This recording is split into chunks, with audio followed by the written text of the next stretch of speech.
He's suspected of murdering Amanda Rodriguez in her home. She was 41 years old, and her home was in Cohoes, New York. He lived there with her. He was a landscaper, and then he fled the area on September 14th of 2025, and he abandoned his truck after running out of gas. And I'll show you the map again just to show you where that was.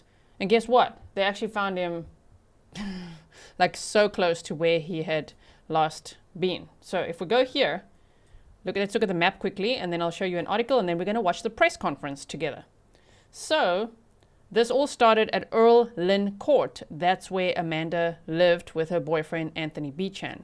And when her mother had not heard from her, her mother called a friend to go check on her, and the friend found her deceased, stabbed to death. That's all we know, is that she was stabbed multiple times.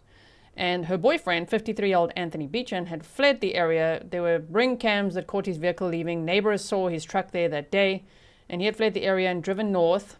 Didn't stop at a gas station, it appears, just went and went and went until he ran out of gas, and then abandoned his truck near this area called Paul Smith's College.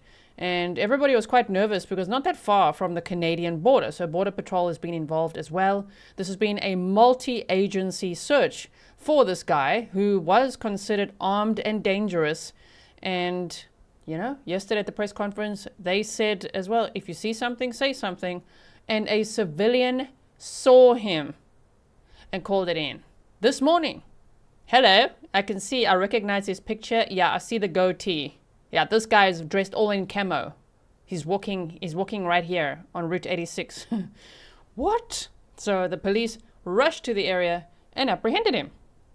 So it was near this Paul Smith's College where he had abandoned his truck. And you could see, if you zoom in, this says 86, right? Here's Paul Smith's College and here's Route 86. That's where he was walking along. And one of the residents in this area said that they were sitting on the second floor balcony, just drinking their coffee and being like, what? Is that him? Is that the guy I'm seeing on the news? Like, whoa, let me call that in. Which, thank you, sir. Thank you so much for calling it in, because you never know if someone's like, oh, could be him, but maybe not. Never mind. And they just carry on with their day. I think these people are heroes. When they see something, say something. You know, a lot of people today just go, oh, it's none of my business, whatever. This was great that they called it in. Alley Cat said, I'm so glad they found him. But I did tell my security yesterday, like promised, and he went through all the hotel attendees' names to make sure he wasn't at our hotel. Nice. That is excellent. That's a really good idea as well. Thank you so much for doing that. And you said, thanks for the encouragement. Thank you so much for your support. Okay, so yeah, they found him walking right along there. Can you believe it?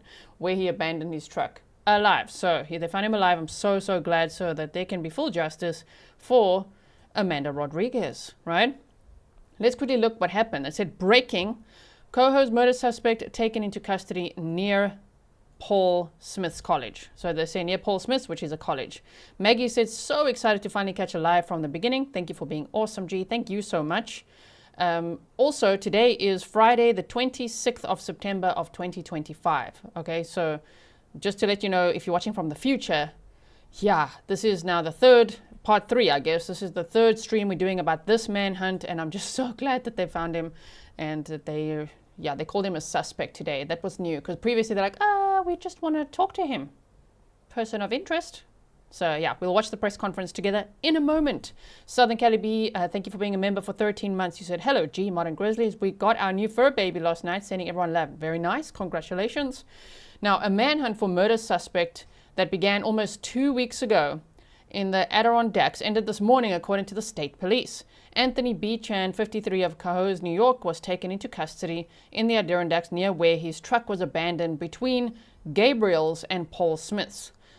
Bechand was spotted around 7:30 this morning by Roger Brubaker. Sir, Roger Brubaker, I hope that somebody, if you're watching this, sir, please come and talk to us.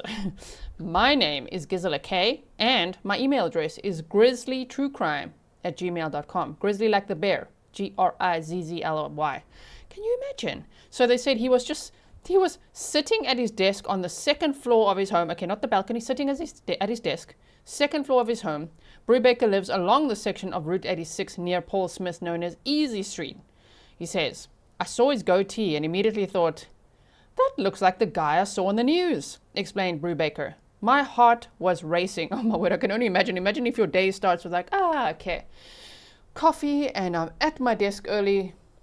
Is that a guy dressed in all camo I see? Damn, that looks like the guy in the news. Then he probably went to Google and like, let me check. Damn, that looks like him. Called 911. So it says, Brubaker said, and I thought this guy doesn't look like he's from around here. Brubaker said he called 911 quickly after seeing Bechand. 5 minutes later, Brubaker saw police cars drive past his home. He said police called him back just 10 minutes later to confirm that they had apprehended Bechand. It had been nearly 2 weeks since Bechand abandoned his truck just 2 miles up the road in Brighton. Earlier that day, on Sunday, September 14th, Bechand's girlfriend was found murdered at the home they shared in Cohoes, north of Albany. Autopsy results revealed that Amanda Rodriguez, 41, was stabbed to death. People shouldn't hurt the ones they love, said Brubaker. Men, specifically, should never commit acts of violence against women.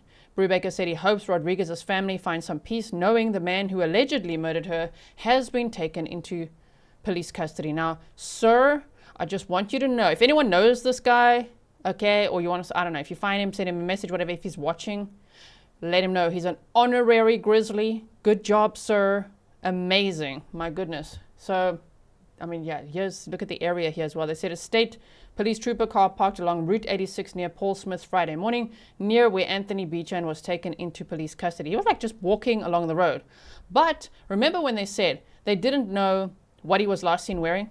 The guy was dressed in all camo.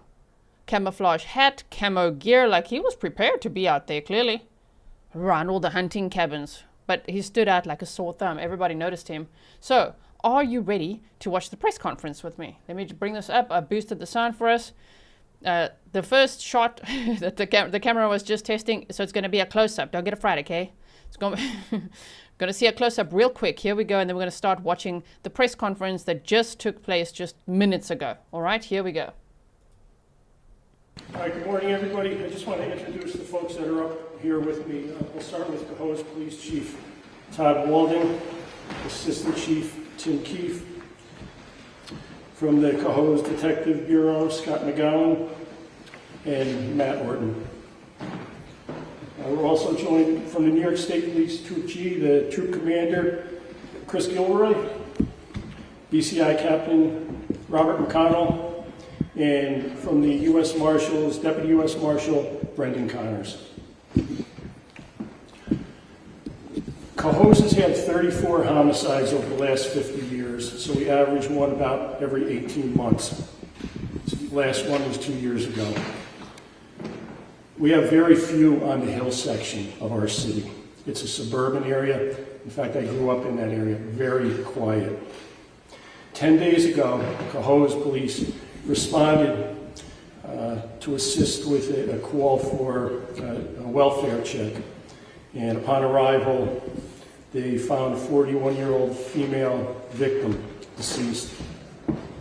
She'd been stabbed to death, likely the day prior. At that time, her living boyfriend was gone on arrival, and he was naturally a person of interest, somebody that the police wanted to talk to.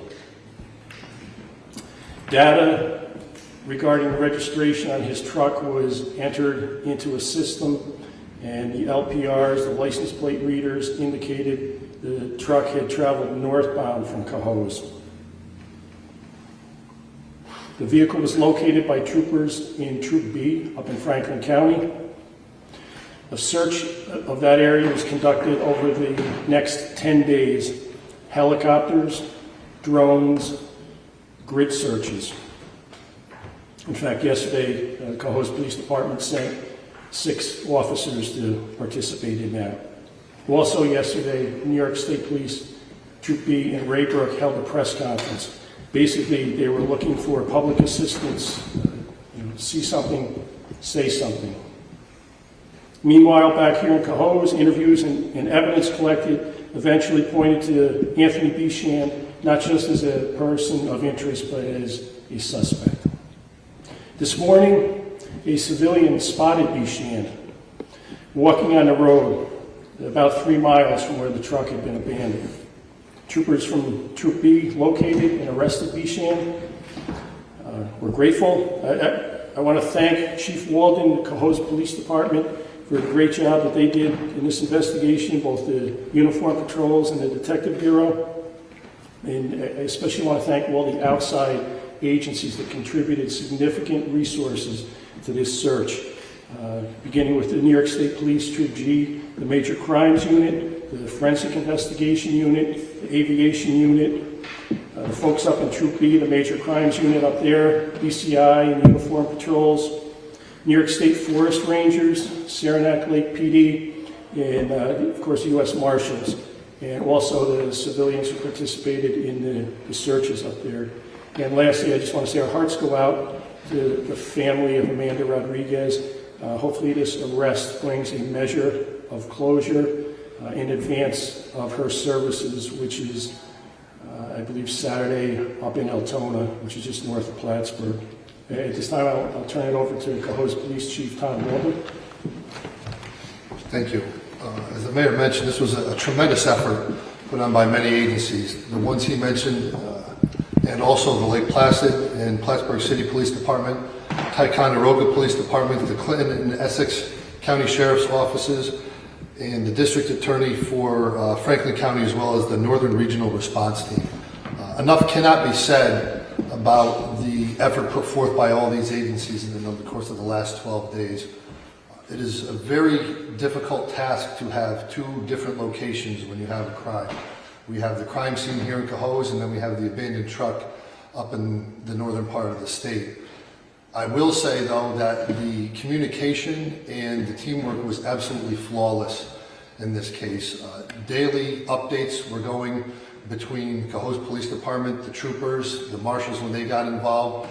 Obviously, you know how to coordinate with the press, and everything can be a difficult thing, but I've never seen an operation move as seamlessly as this one did. And thankfully today we're here to tell you that we have a positive result in the apprehension of Mr. Bechand.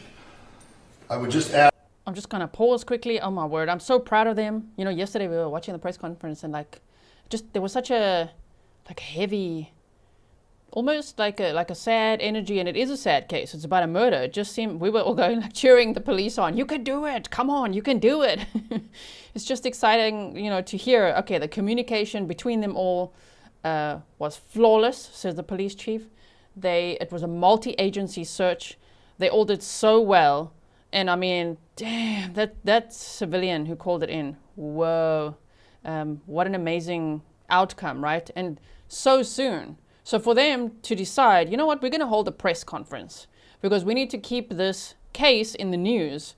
Yes, that's excellent to do. Because yesterday we were like, but there's no new news. But they said their goal was just to ask for the public's assistance, to keep getting the word out, to keep sharing the man's face in case somebody spots him. And like the next day, the very next morning, somebody spotted him. That's amazing, right?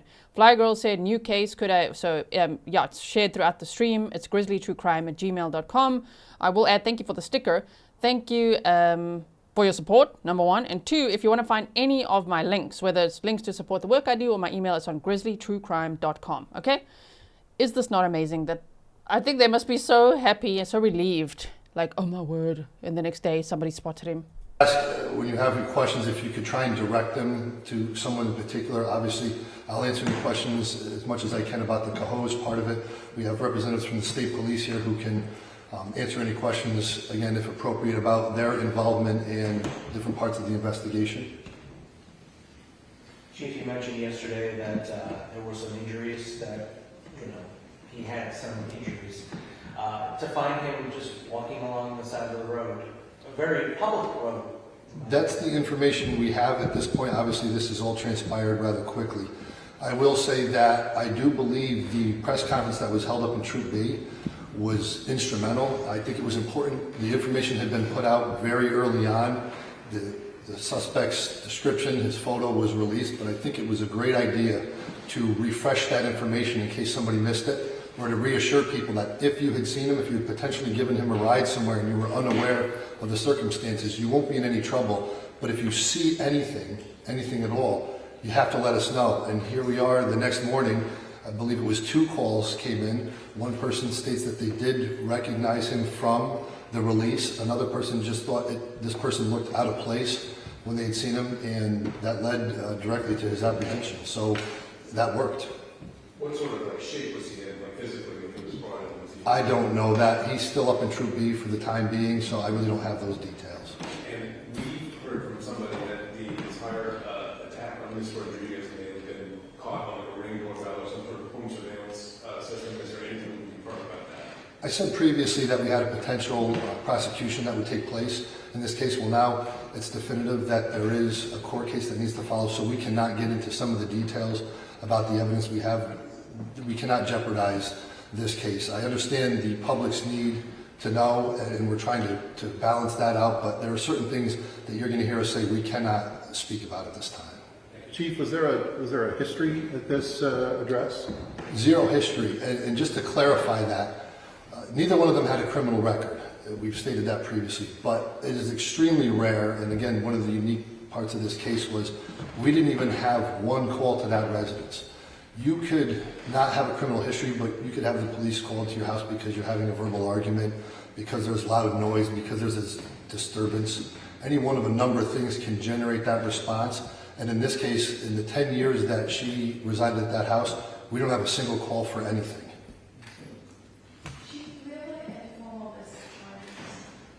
That's going to be revealed later on. I can't speak about the charges now, and I'm sure there will be potentially additional charges. There is still a lot of evidence that needs to be checked on. There's a lot of the electronic evidence that we spoke of before. There's things involving phones that could potentially lead to more charges. Or Uncle Google, hey? What was he doing? Auntie Safari, he was doing Google searches or what? You got phone evidence. Oh, we're going to hear about a lot of that, I'm sure, once they're able to formally charge Anthony Bechand. Because they were still saying yesterday, a lot of their forensic tests, they're still waiting for the results to come back, and I mean, they've obviously been looking at electronics and all of that. an upgrade in charges, so we have some of them set now, but there'll be developments on that. Chief, yesterday you seemed pretty confident that you were looking for this individual. You wouldn't go and say that there was anyone else you were looking at. Are you still confident this is the only person you're looking at this point? Absolutely. When the investigation begins, you have to look at everybody. You have to look at all the family members, close friends, co-workers, and when you start to talk to all of them, and the one person you cannot find is the person who lives with her and is her intimate partner and whose vehicle was seen there at the time the incident took place and then seen leaving shortly thereafter. He moves from a person of interest days later into obviously a suspect. Since then, as we said yesterday, there is a lot of evidence here that we are convinced that it is Mr. Bechand who committed this crime. Chief, what was Bechand's condition when he found him? Was he found any belongings? I have no knowledge of that right now. You have any knowledge? I was just saying, in terms of the apprehension, as well as just knowing he was on the road, did he go willingly or was there a resistance? I have nothing that would tell me otherwise. I just know that he was spotted walking on a public street, and then the troopers approached him. He was taken into custody. I'm not sure if we have any other information. Without incident. Have you learned more details as to why he chose to escape to Franklin County? No. Chief, you spoke about just the wide coordination between agencies that you guys had. I guess roughly, like, to get the estimate, how many miles did you search as a collective agency to find? I'm not sure if we have that information. Again, unfortunately, due to the timing of everything, we couldn't have any representatives from Troop B down here, and it was Troop B and the Marshal Service that handled a lot of the search. I was up there yesterday, and I was viewing what areas they had searched. And it may not sound like a lot when you say we've searched 1.5 miles from the truck, but you have to understand the terrain up there and the fact that you don't always start closest to the truck and move out from it. You have to check other places like the abandoned prison they talked about, schools that are opening soon, hunting camps, of which I was told there was over 1,000 to check. I know they had checked 270 of those. You have to check residences, you have to check motels. So it was a very complicated search, and they were just doing an outstanding job with trying to structure how to cover as much as they could in the short time that they had done so already. And they were continuing to go at that, as the Marshal Smith had said yesterday, full steam ahead. There was no thoughts of drawing back on this or decreasing the amount of effort that was going to be put into it. Maybe the state police or DCI can shed some light on this. Is this one of the bigger manhunts that we've seen in the state? And if you could come up to the podium. Oh, sure. I would say, obviously, a significant number of resources were utilized in this case, as the chief and the mayor had highlighted. A number of both local, state, and federal agencies were involved in this. Obviously, there have been a number of manhunts in the past, going back 10 years ago to the Dannemora prison escape with 2 convicted killers, and that went on for several weeks. I mean, compared to that, no, but every available resource that we could muster were utilized during the course of this investigation. Was this the biggest one since Dannemora, are you aware? I can't speak to up north. I mean, as far as the capital region, yes. I mean, it was a significant number of resources, yes. And to be clear, he is still up in Rayburn. He's not been brought back to... Currently, he was apprehended around 7:30 a.m. So yes, he's still up in the Rayburn area at this time. Major, do you, his injuries, can you elaborate a little bit? Like, what were the nature of those? Unfortunately, I cannot. I can't speak to that, other than to echo the fact that both New York State troopers and I believe Franklin County deputy had apprehended him without incident on the side of the road.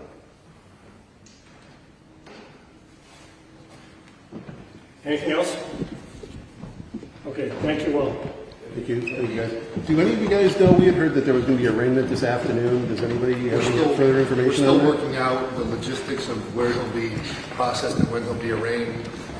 Constantly speaking with them up there. It's difficult to come up with a time frame because there's not just a distance factor, but there's also some other things being done in regards to him up there. Okay. So he's still up there? He is still up there. Definitely still up there? Okay. Absolutely 100%. Okay. And we were in communications about at what point do they think he'll be transported back. Okay. He's not going anywhere. What was the time that he was captured again this morning? Around 7:30 in the morning. Okay, and that's the end of the press conference. What we can do quickly now is just one more time have a look at the map just to show you again where he was apprehended, right? Thank you so much all for the stickers and all your support. Let's pull up the map, shall we?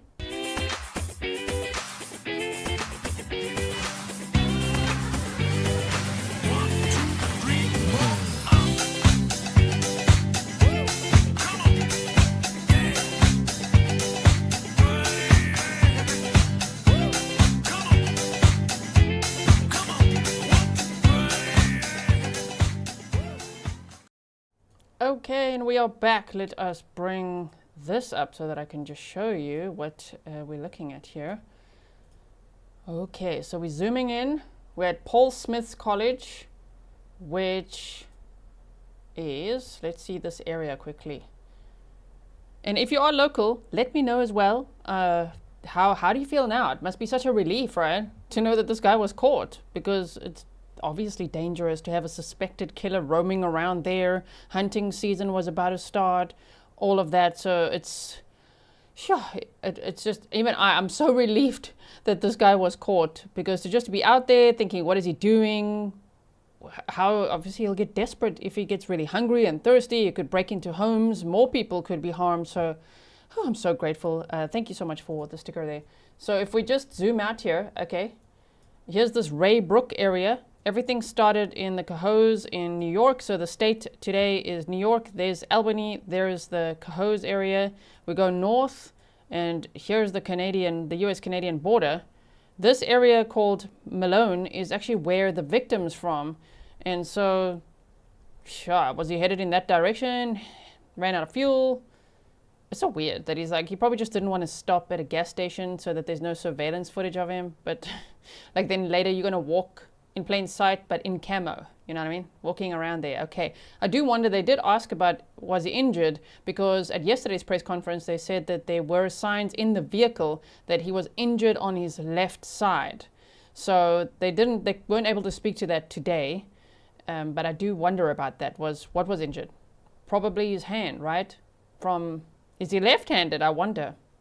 There's a few people that have emailed me that knew this guy. So if you are watching now, and if you know if he's left-handed, let me know. I ask because if he was injured on the left side and the victim was stabbed multiple times, I would think that the injury could be on his hand from knife slippage, right? Horrible. Debbie, thank you so much. Okay, so if we go here, all along the main point where the search started was around this Paul Smith's College. They were doing grid searches here because that's where he abandoned the vehicle.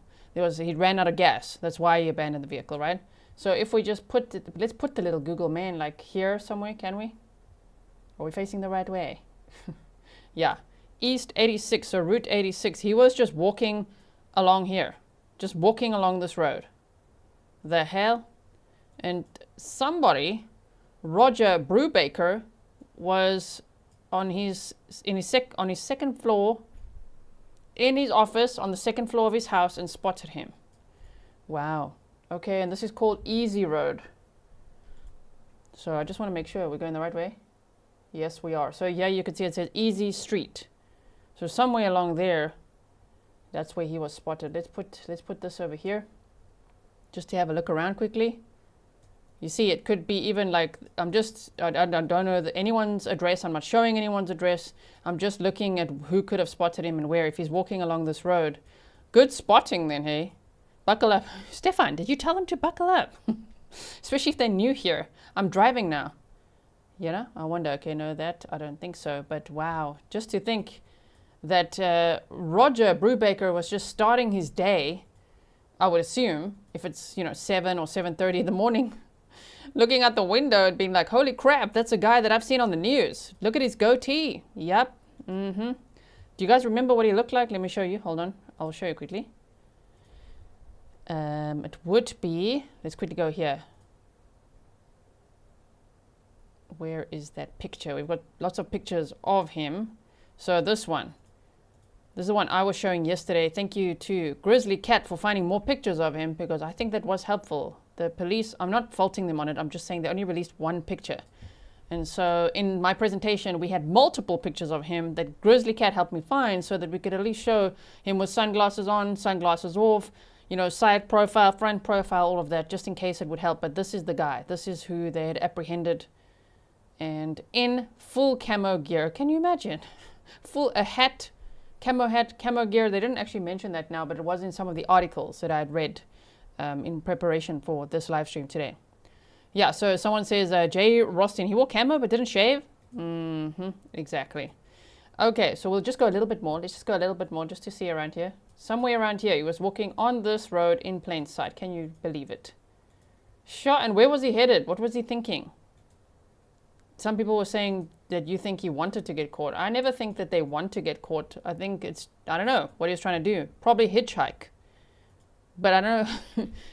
Would you pick up a hitchhiker in full camo gear? I think that was not a good strategy, thankfully for him, right? Okay, so somewhere along this route, he was walking, they picked him up, and that's that. So thank you so much, everyone. I hope that you have a wonderful day ahead, whatever time it is for you. Today is Friday, the 26th of September of 2025. For me, at this time, it's almost 7 p.m. So for me, it's evening. But I hope you have a great morning, afternoon, evening, weekend, whatever it is. Make sure you check out my videos section, because I've been publishing some videos there for you. I'm very closely following this Celeste Rivas Hernandez case as well. So there's there's 2 live streams and a video to catch up on if you haven't checked out my deep dives, which are detailed, bullet-pointed timelines, because we do like timelines, right? So go and check those out if you haven't yet. And I will most certainly see you again very soon. Thank you so much, mods, for everything you do. Thank you to everyone who's found my Patreon page, as well as patreon.com/Grizzly True Crime. It's a really great source of support. Thank you for being a member. And if you just like, hey, let's see how many of you. Okay. Just over half of you have checked if your like button works. Could you please check if your like button works today? And then if you could share, and I really look forward to reading your comments afterwards. So leave a comment below once the live stream has ended as well. Thank you, everyone. See you again very soon. And in the meantime, stay safe.